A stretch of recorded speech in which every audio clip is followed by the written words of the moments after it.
We are live. Ladies and gentlemen, welcome to the Get Reelisms podcast. You guys, we have our returned a friend of the podcast. And she's going to introduce herself now. What's up, dude? Hey, my name's Kellie Penna. Smooth, very smooth. My name's Kellie Penna. I'm the illustrator of Get Reelisms, and I work as a production designer and art director and awesome feelings. Hell yes. She is the co-author with Christine Chen and Jason Cates of Get Reelisms. Get your book on getreelisms.com today. Look at you. Get it now. What are you doing? Stop listening and keep listening, actually. You can do both. You can order it and listen to the podcast at the same time, because today we're going to learn some more production design stuff, Kellie. We're going to show them knowledge. We're going to show them knowledge, and we're going to do it the Get Reelism style. Okay. Whatever that means. I mean, I don't know what that means, but it sounds kind of cool. So yeah, Kellie, I wanted to talk to you about production design, particularly like things that have what people don't look for. Right. And what is something in particular that when people watch something and you look for in a production design, when you're watching something fresh, what is the first thing you look for? Something that is like a pet peeve of yours that sometimes they fuck up on. Oh. Or it could be the opposite. It could be something that you notice right off the bat and is like, oh, that works. That's rad. I like that. You know? Right, yeah. Well, I guess a lot of it is like a good production design is like it's this weird thing of like you notice it but you don't notice it. So it's like you accept it as part of the world, but it doesn't take you out of the story. If there is something glaring on screen that you immediately just go, wait, what is that? That's bad. Unless it's but if it's something where you're just like, that's weird, who does that in their house? No one does that in their house. That's a big no-no. I mean, whenever I do set dressing or anything like that, I always think of, does this make sense? Would a person actually do this? Like, this is doing my house. You have to make it look natural and not like, oh, this is a set.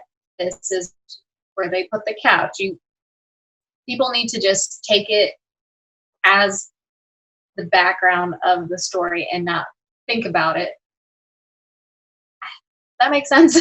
No, it does, because I wanted to because you were breaking up a little bit, but I did get the gist of what you were saying, and it is. But my question to you is: do you feel like the best production design is something that is so subtle that no one notices? Or would you feel like it would be the opposite? It would be like the production design needs to be prominent. It needs to show off in order to kind of, I don't know, show its appreciation, I guess, you know? Right. Yeah, I think the best production design is usually ones where it makes the audience want to live in that world. Like that house is amazing. It's like production designs where you're like, world is weird and not like the one we live in, but I want to be there, kind of thing. Yeah, I mean, especially in Jaws, like they filmed in Martha's Vineyard, and they had like the production design in that was pretty. I mean, yeah. One might assume like no one really notices it, but in Martha's Vineyard, apparently there's like no good like valuable shots to shoot on Martha's Vineyard. Like I heard a podcast somewhere the production designer talked about it, and he was like, yeah, location scouting at Martha's Vineyard was absolute trash because there was no good shots at all. And also they were filming at a time of the season where wasps and bees were coming around like all the fucking time. So like they were filming and the actors were constantly getting hit with wasps and shit, and they just had to keep rolling. It was just so fucked up. But they were like, we just had to make it work. Whatever locations they did get, they did have to shoot off location somewhere else that wasn't Martha's Vineyard. That was supposed to be Amityville, but you know, they filming in a backlot or some shit. But there's but the production design in that was much subtle too. No one, I could have seen it as Amityville, but if I went to Martha's Vineyard, I wouldn't know any of the wiser, you know? Yeah. So, and I think that's pure. I think that's what filmmaking is about, you know? And like you said, shaping the world where you can see yourself living in it, you know, and that you would probably want to live in. Right. And yeah, there's something special about that. For sure, you know? Yeah. But I also think, I mean, production, what you want in a good production design changes. I mean, if it's a historic, so it's not necessarily like a place you want to live in. Right, yeah, that's true. Not everybody wants to live in the 1920s. No, or the Seventh Circle of Hell. Yeah, that's true. Right. And I think my answer, I'm a little biased because I love sci-fi and fantasy. So I always think of like good production design and sci-fi and fantasy are where they make a world where you want to live in it, like separate from our own.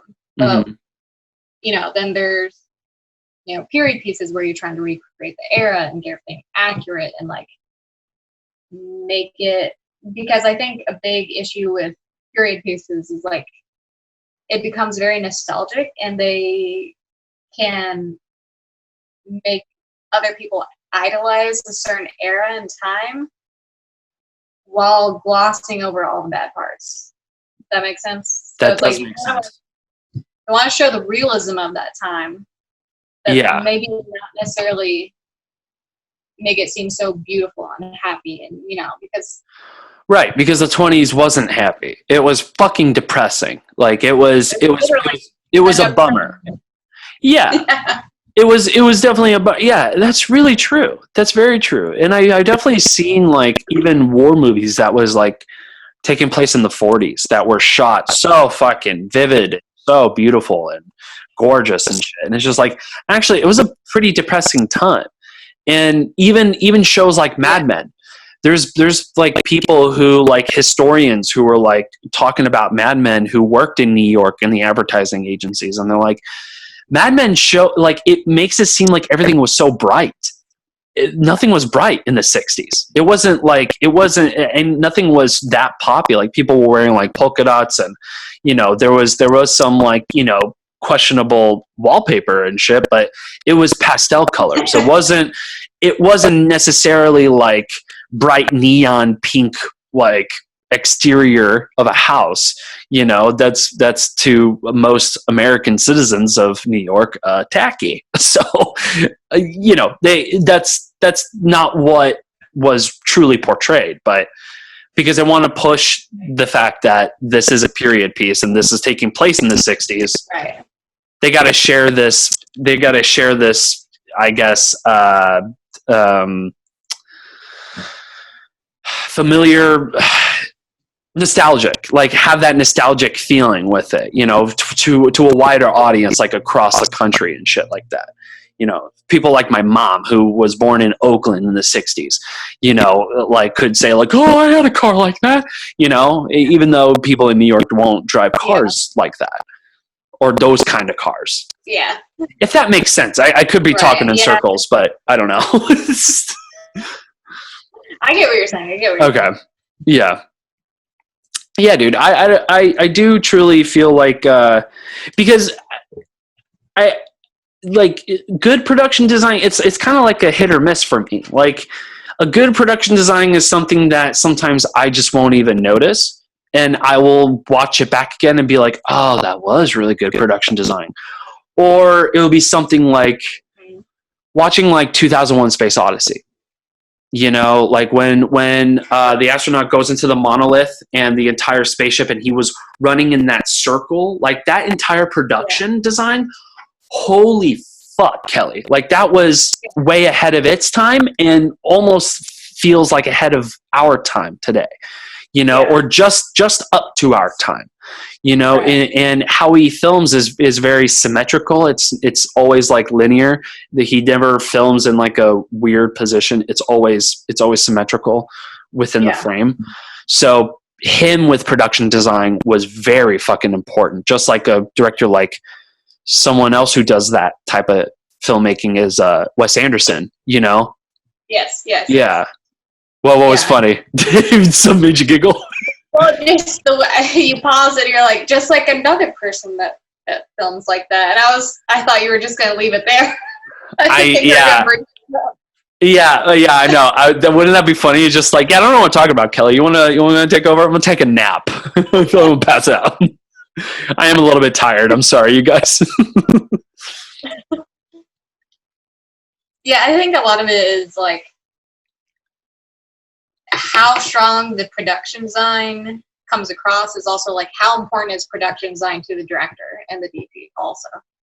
Because I mean, if like Wes Anderson, like to him, like color and framing and the kind of subtle time period he gives across in his films are obviously extremely important because he has a very specific look. So I'm assuming he works with the same production designer probably all the time. He does. And yeah. And it's like they're a duo. Like they both framing, production design, framing as in like the DP, and the direction are all like together on this clump of like deciding the overall look of everything. Yeah, dude. And it's a very specific look, like you said. And the fact that they work together, I don't think like if you throw in any other production designer would be any more beneficial, maybe even hurt the project a little bit, because there's got to be that subtle communication where the director and the production designer are always on the same page at all times. And but that goes for everyone on the crew too.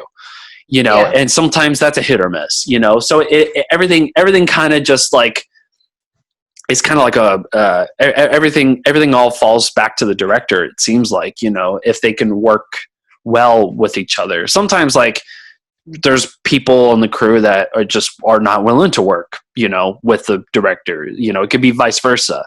But you know, I think generally, like, good production design, are people who you work with constantly on multiple projects at all. I mean, you know, people like Edgar Wright, Kevin Smith, Wes Anderson, even Paul Thomas Anderson too, PTA. He has the same production designer all times. Yeah. And I think there's another director I can't remember. Hitchcock, Alfred Hitchcock. Oh, yes. And Alfred Hitchcock, for the people who don't know, was actually an art director before he directed. Wrote and directed movies. Yeah, so he's very on point when it comes to production design, which is why, you know, like the Bates Motel looks so fucking crazy the way it does, because it's all a built set. He had the blueprints. He even like hired an architect to do this shit. You know, it's crazy. Yeah, dude. I don't know where I was gonna go with that. So I do truly appreciate the subtle type of production designing, like a movie. I watched it with my mom, Joker.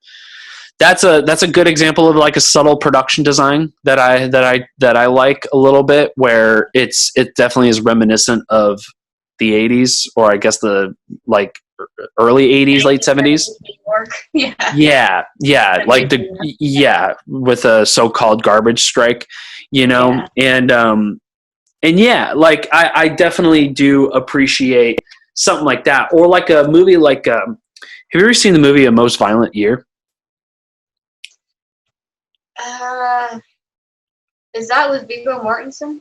No, it's with Oscar Isaac. You're thinking of Eastern Promises, I think. That was another good movie. That was the. I have not History seen, of Violence. I have not seen the Most Violent Year. Yeah, it's Oscar Isaac and actress. I forgot her name, and it's really good, and it's such subtle production design where, like, they had like graffiti everywhere, trash everywhere, and it's supposed to look like late 70s New York, with the unions and the Teamsters like all kind of taking over New York and stuff like that. Period friendly for sure, but it was dark, and that's how we were talking about it, I think, before we were recording, how there's some period pieces that don't look the way it's supposed to. Like the 20s look bright and cheery, or the 60s looking bright and cheery. It's just like it doesn't feel real, I guess. If anything does have to feel real, I guess it's objectable. But yeah. So everything just sort of looked pretty subtle, and to me was really good production design. But yet again, it all depends on how much effort and how much the director wants to put in the effort of good production design too. So it all varies, it all depends. So yeah, like someone like Wes Anderson, I feel like, is a director who takes production design really seriously, and that's pretty important to him, just as much as photography. When your mind dictates, let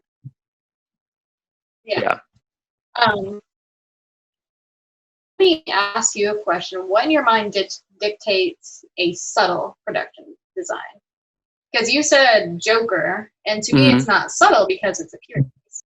And the second I saw the trash on the street and the crime, I immediately thought 70s New York, because that's the infamous time in New York. Yeah.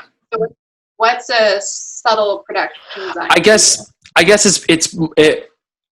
it's not fair when I say it's subtle, because when I say subtle, I felt like, because subtle meaning like the movies that I've seen, like the mobster movies that I've seen, like every Scorsese film, it looks like it's shot like a Scorsese film, like Back in Mean Streets. And that's what I mean by subtle. It's just like it's something like I expected, but at the same time, it's really good.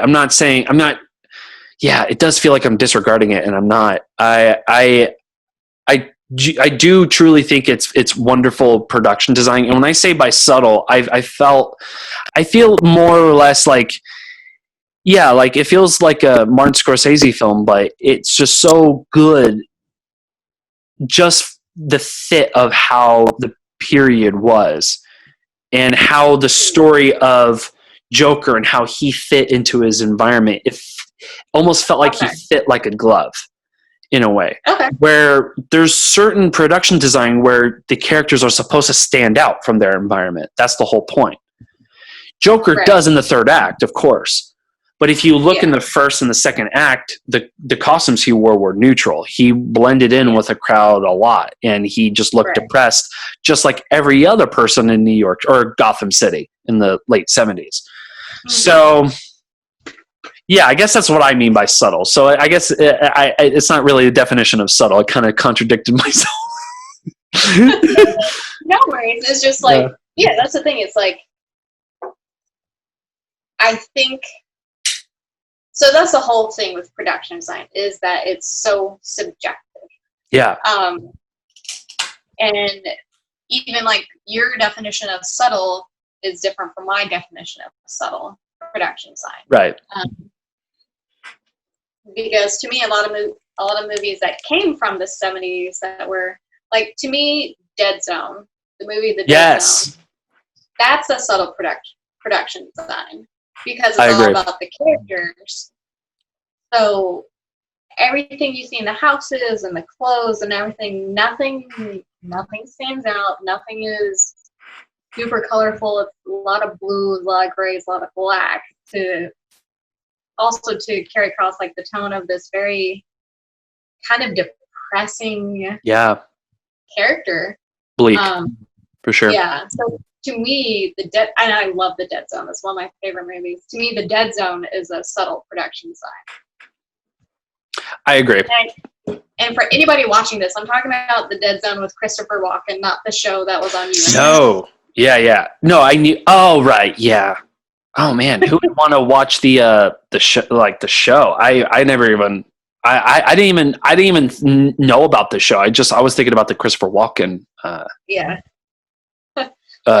Show based off that movie. I don't know how it was. I watched it. I haven't watched it either. Okay. Well, another question I wanted to ask you was production design in stop motion. Like I want to talk about like some stop motion because I watched and it sort of it reminded me of your post that you made, I think like yesterday or something like that. I watched Nightmare Before Christmas again, like a few days ago. How do you like I want your 2 cents into like what's like to you like a stop motion movie, something like Coraline or Nightmare Before Christmas, like any of those movies impacted you that kind of, I don't know, like kind of like changed your perspective on production design, or would you say it was pretty much the same, except it's on a smaller scale? You know? I was going to say on a larger scale, but it wouldn't make any sense. You know, it's scaled down, right? Sometimes, I'd assume. Well, I think the sets are still decently big. I mean, they're not. I'm always thinking of the big comparison now. Always is Leica with like Paranorman, and they did Coraline and Box Trolls and all those series of movies. It's like. Kubo and the Two Strings. I think the biggest one is like Kubo and the Two Strings made me realize like how important like art and detail is for a movie like that, because the direction of the movie and the production design of the movie, if they even have a production designer for movies like that, I really don't know. It's like they are intertwined. There is no separation. There is no like. The art direction of the movie is the direction of the movie because they are literally creating this whole world. So they have to choose the style of the world. What are the limitations of the world? What are the colors you see over and over and over? You know, even like just the styles, the shapes and like the little bodies of the people, like that is an art direction. So to me, like Kubo and the Two Strings is like how strong it is visually and like what they accomplished in that movie is kind of insane. Yeah, and on a scale like that, it kind of I don't know, it kind of shifts.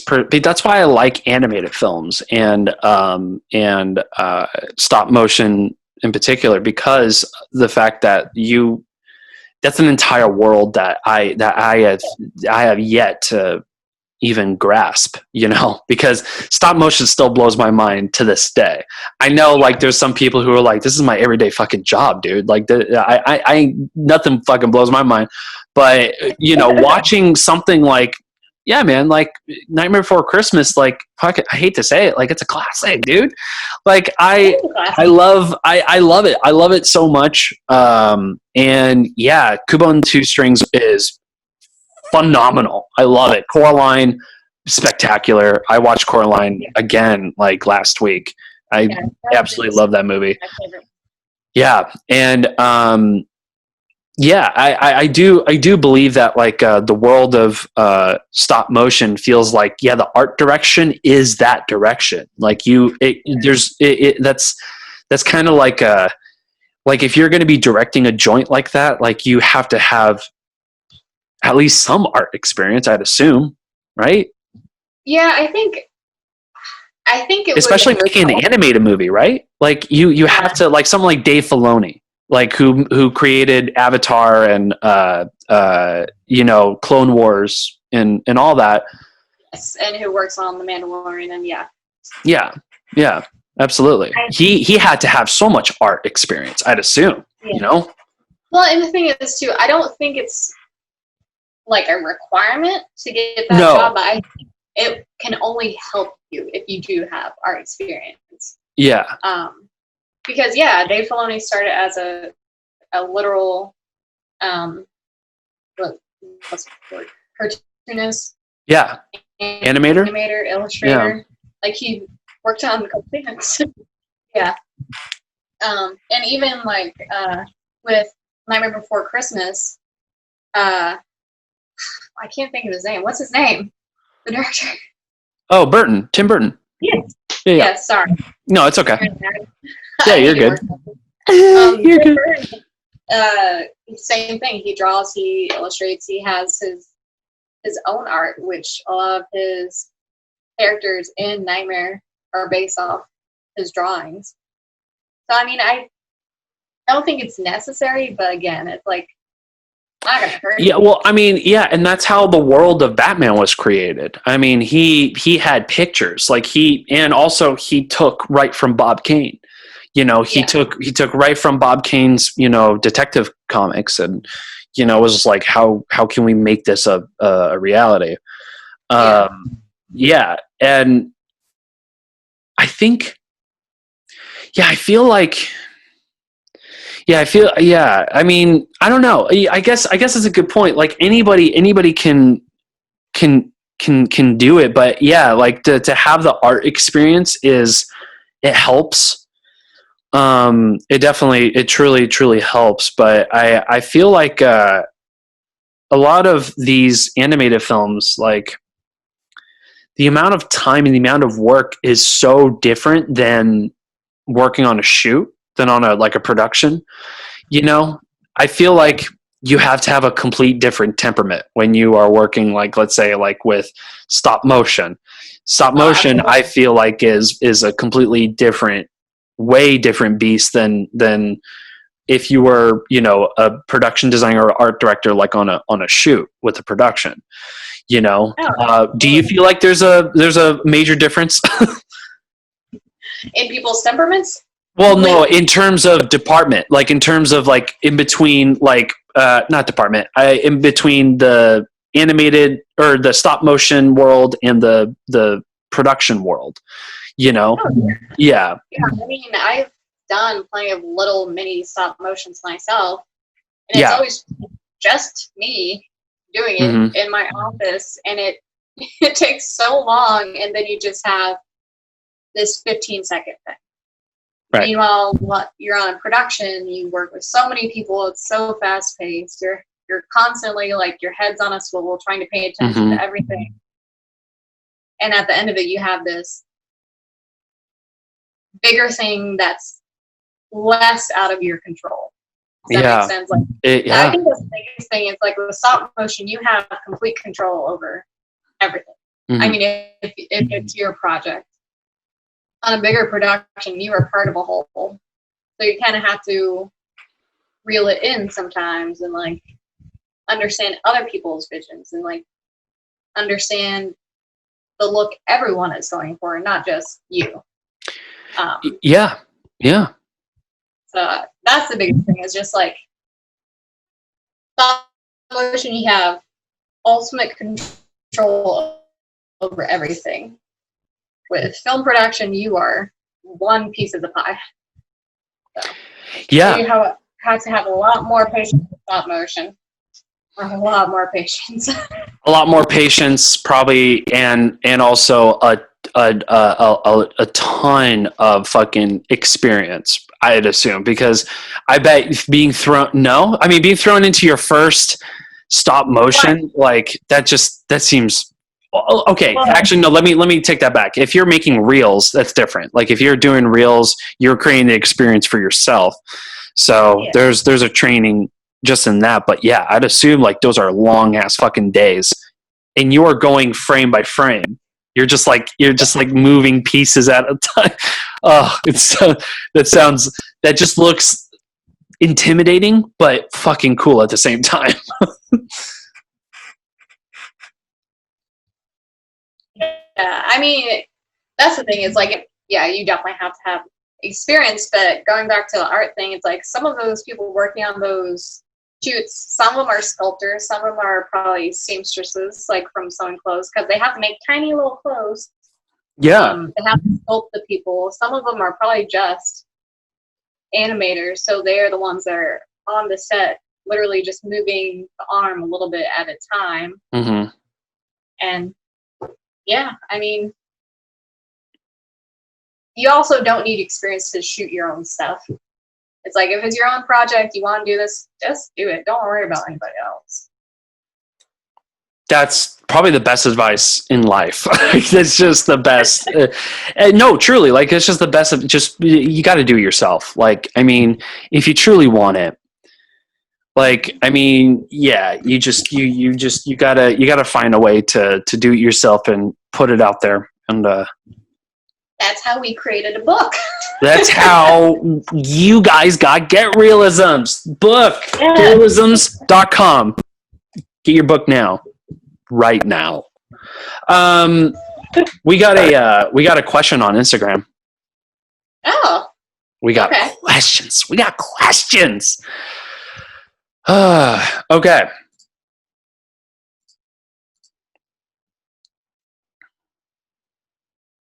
All right. You with me, Kelly? Yes, I'm still here. Okay. Question from @Rachel Renee.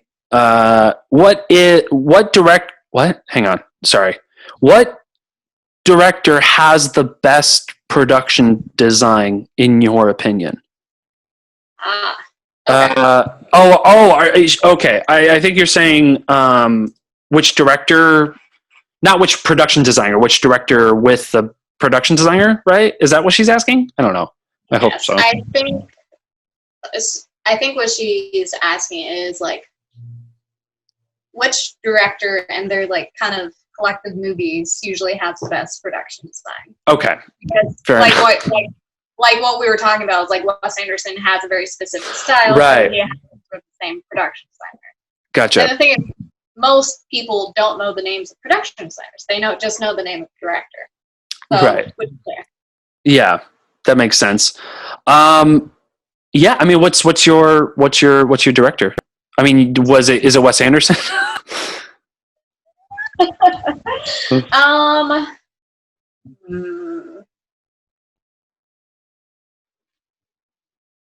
Probably Luc Besson. Whoa, really? The Professional and stuff? Oh shit! Yeah. Hell yeah, dude! No, I love The Professional. The Professional is my only favorite Natalie Portman film. Wow. I'm kidding. That's a joke. That's a joke. Oh, right. Yeah. Fifth Element. Yeah. Hell yeah, dude. Yeah. Fifth Element. Fifth Element's good. Yeah. What in particular do you like about Luc Besson and his production design? I feel like it reminds me of a comic book. Like the colors and the styles and like just the images could very easily just be transported to a comic book and vice versa. It looks like it was pulled from a comic book. And I don't know, we've been talking. I like DC. I like Doom Patrol. I like comics. So I like really bright, colorful science fiction films like that. I'm trying to think of others. If there's a specific director that like usually like these production stuff. And of course, There's a all that lot. stuff. Yeah. Stop motion too. Yeah, it's like I love Leica. It's like how can you not? All their Leica Studios for the win. yeah.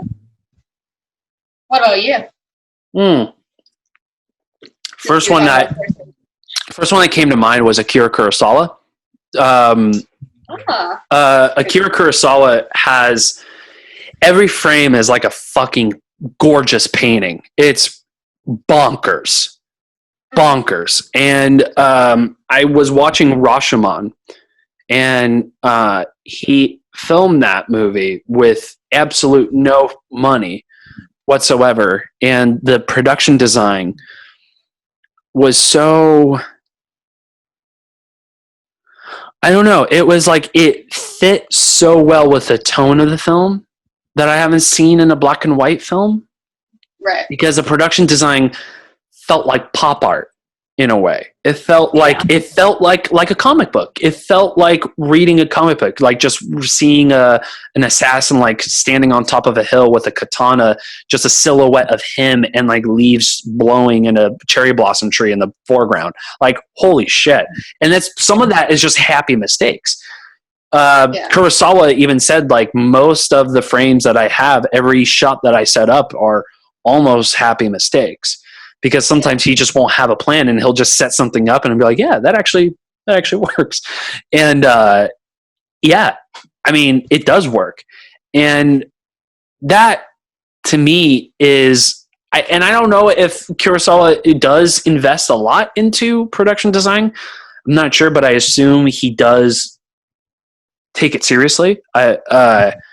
You know, so I because every frame in that movie is so wonderful, especially the fight sequences. Actually, there's one movie in particular by Akira Kurosawa called Dreams. It's one of his last films, and it's an anthology film, and each and every segment is like a completely different world. It's bananas. I definitely recommend it. I don't know if it's available to stream anywhere. I think you have to rent it. Unless you have the Criterion Collection app, then it's all there. But yeah, otherwise it's like $2 to rent. Yeah, I definitely recommend that if anybody is wanting some colorful ass shit. That's a colorful ass movie, Dreams by Akira Kurosawa. But yeah, I think him. Another one. So yeah, we talked about Stanley Kubrick, but I don't know. I feel like Stanley Kubrick is more about, well, no, he is about production design too. All the elements is important in every frame in a Stanley Kubrick film. I could tell you a lot of directors who don't take production design seriously. But I don't know if we should talk about that. I don't know if we should be talking shit. But are we talking about Hollywood directors? Yes, we're talking about Hollywood directors. Why not? They're not going to see this. That's true. Yeah, that's very true.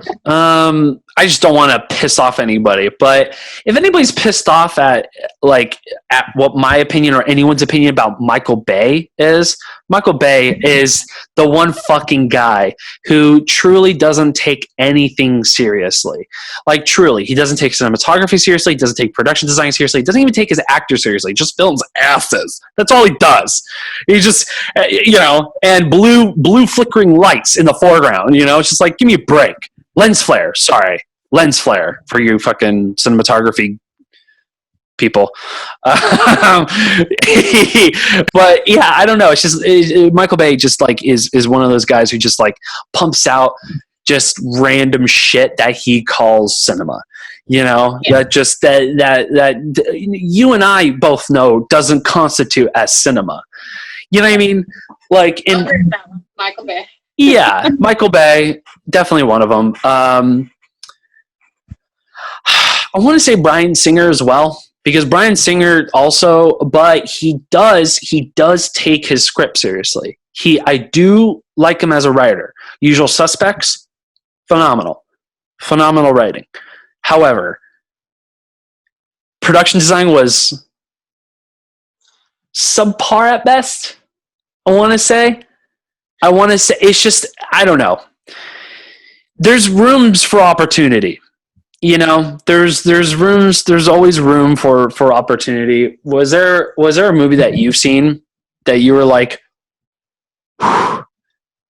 if I can just take control of the art direction of this film, if only. Yeah.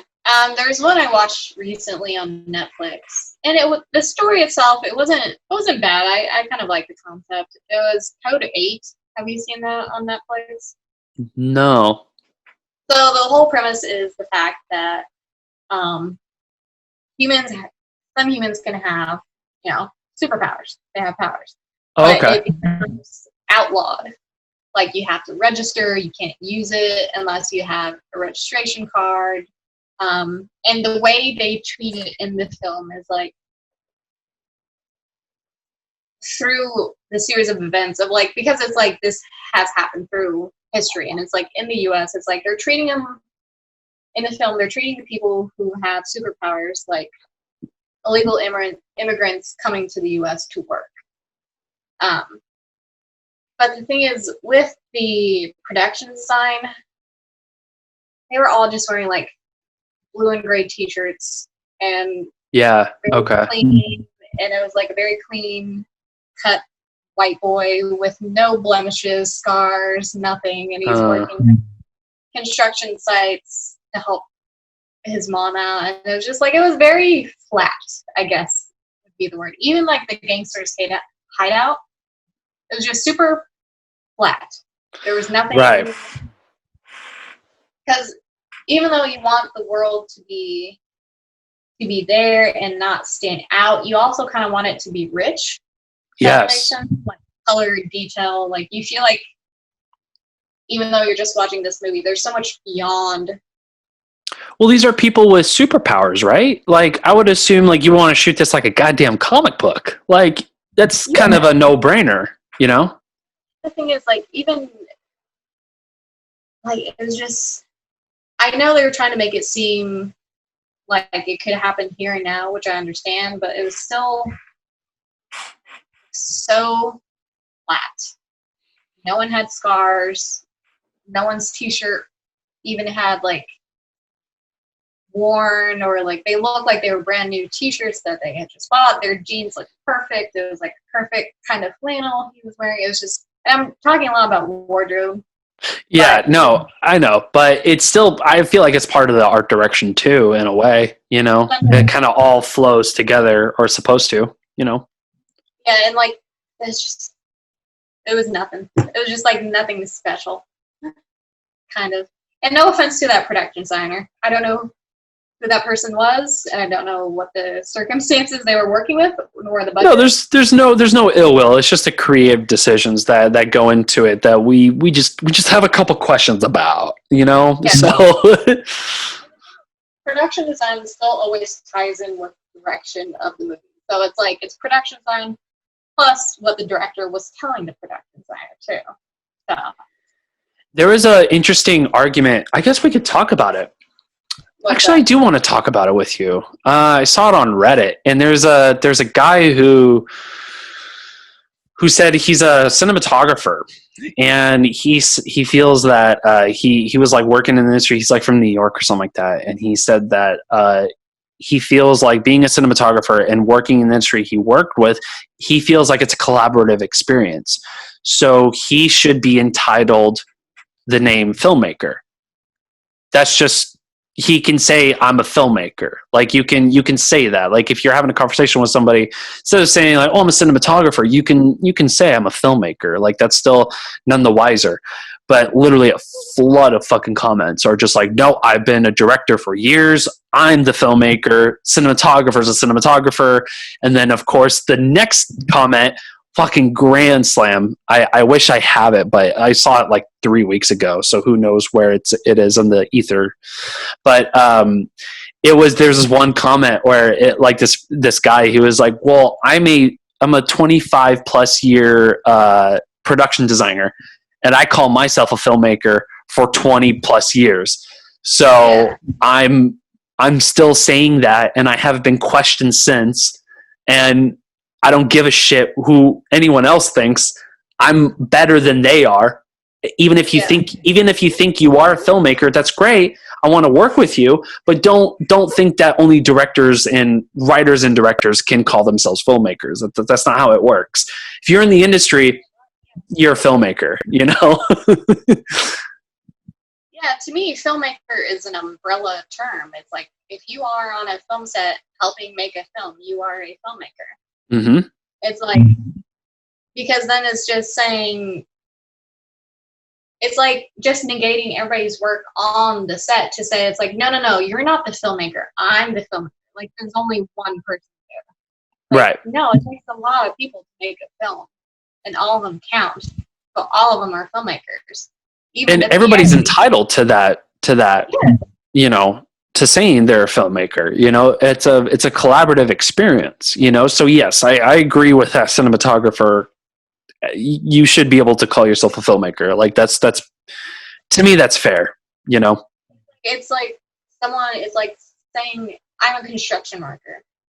It's like I work on a construction site, but I might run the backhoe, I might break rocks, I might work with rebar. It's like there's so many different actual positions at a construction site, but it's a blanket term of just saying I'm a construction worker.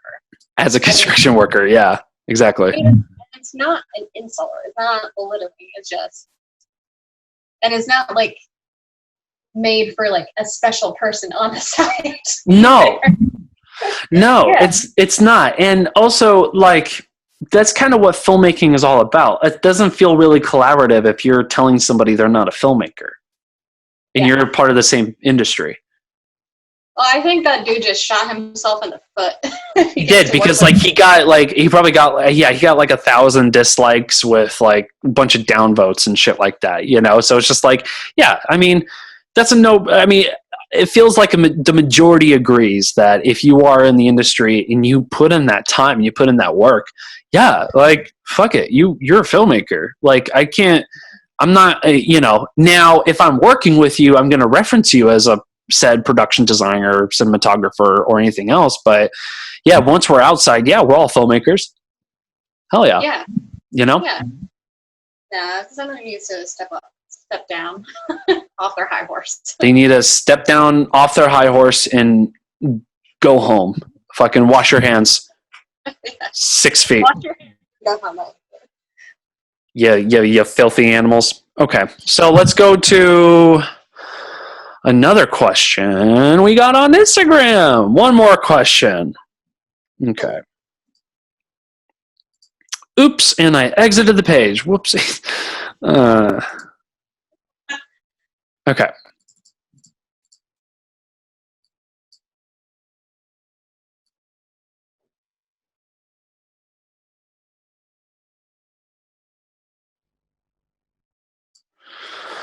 Okay.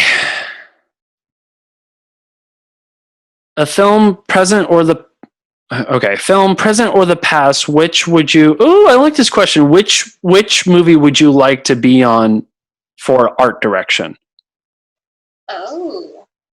Ooh. And you can change anything, or you could keep everything the same.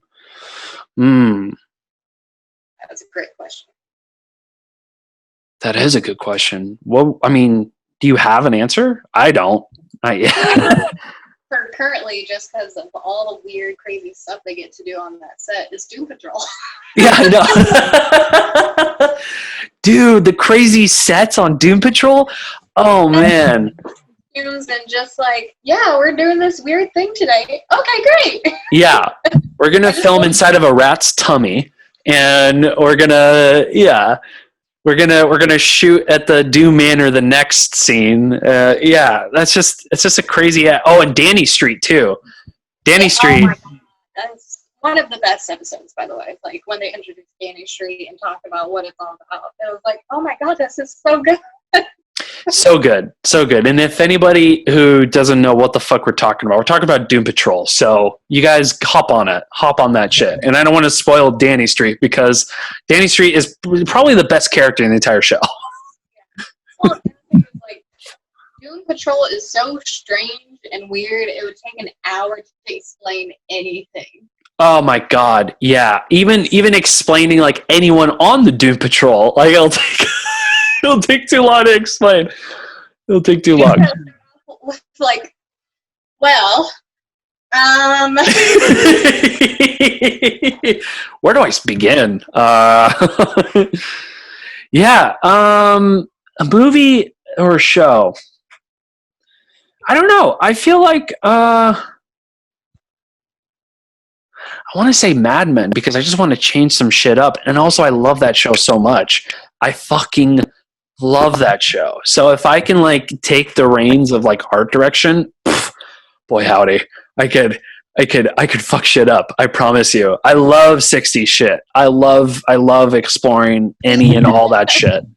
Like going to like there's like some monuments in Oakland like that are like preserved like from the 50s and the 60s and stuff like that. And I loved going back to it, and I loved like, you know, referencing it, and you know, yeah, just like exploring like the crazy ass like like especially the 70s, like with how crazy the 70s were.